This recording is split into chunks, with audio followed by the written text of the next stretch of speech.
Hello and welcome back to Shakesyear. We are working on Twelfth Night and we get to hear from Olivia today in Act 3, Scene 1. So remember, Olivia is in mourning for her brother and not accepting any suitors except that Cesario showed up to plead Orsino's case, Cesario actually being Viola. Viola's in love with Orsino, Orsino's in love with Olivia, Olivia fell in love with Cesario. And when Olivia turned Cesario away because Cesario was pleading Orsino's case, she decided that she actually wanted to see Cesario again, so sent a ring after her with Malvolio, and Cesario, Viola, realizes that this means that Olivia is actually in love with her/him, her disguised as a him.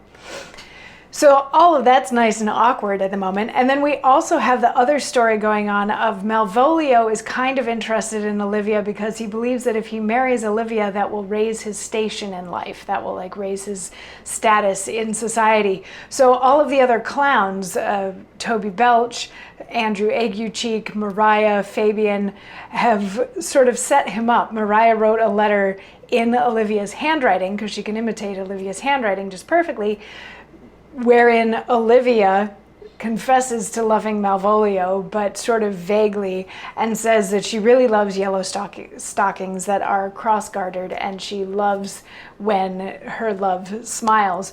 So Malvolio is now intent on showing up to Olivia's place wearing yellow cross-gartered stockings and smiling a lot, which Mariah has told the rest of the clowns and the audience are all things that Olivia hates. So we've got all that going on.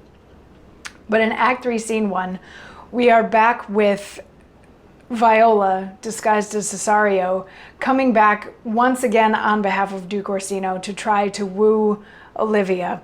So we start out with Viola/Cesario talking to Festi, because Festi's hanging out there, and they chat for a minute about words and things, and then they get on to, are you actually her fool? Are you his servant? Because they both see each other in both places quite a bit and all that sort of thing. And finally, Festi says that he's going to go get Olivia, and he makes a Troilus and Cressida reference at that point. He says that he will be the Pandarus to bring this Cressida to this Troilus, which is kind of fun, largely just because we finished doing Troilus and Cressida like a week and a half ago. But anyway, he goes off. Viola has a moment on stage until Toby Belch and Sir Andrew Aguecheek come in, and they're drunk and being kind of silly, and they're about to get into it, but then they're saying to Viola, why don't you just go into the house? And Viola's like, I'm blocked from going in. But right at that moment, Olivia comes out and dismisses the clown so that she can speak solely with Viola/Cesario. And so they start talking, and they just start talking. Cesario/Viola starts saying I'm here again on behalf of Orsino, and Olivia's like, stop saying his name, I will pay you to stop talking about him, just stop talking about him. And Viola's like, my lady. And Olivia says, give me leave, beseech you.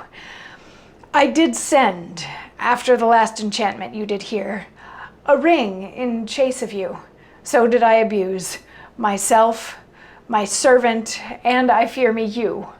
Under your hard construction must I sit, to force that on you in a shameful cunning which you knew none of yours. What might you think? Have you not set mine honor at the stake and baited it with all of the unmuzzled thoughts that tyrannous heart can think? To one of your receiving, enough is shown. A cypress, not a bosom, hides my heart.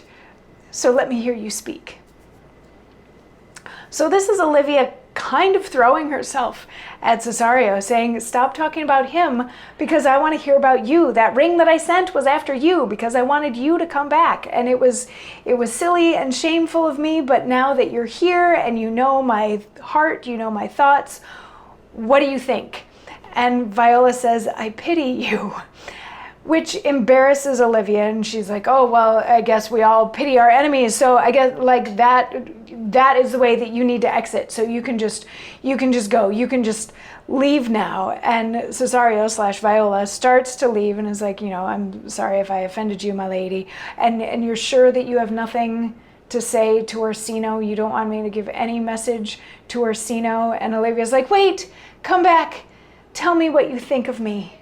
And we will get further into that part of the conversation tomorrow as we get into tomorrow's monologue. I mean, can you believe it? We get to spend 2 days in a row in the same scene. This is craziness for Twelfth Night. But anyway, yes, more flirting from Olivia in the general direction of Viola / Cesario tomorrow. I'll see you then. Mwah.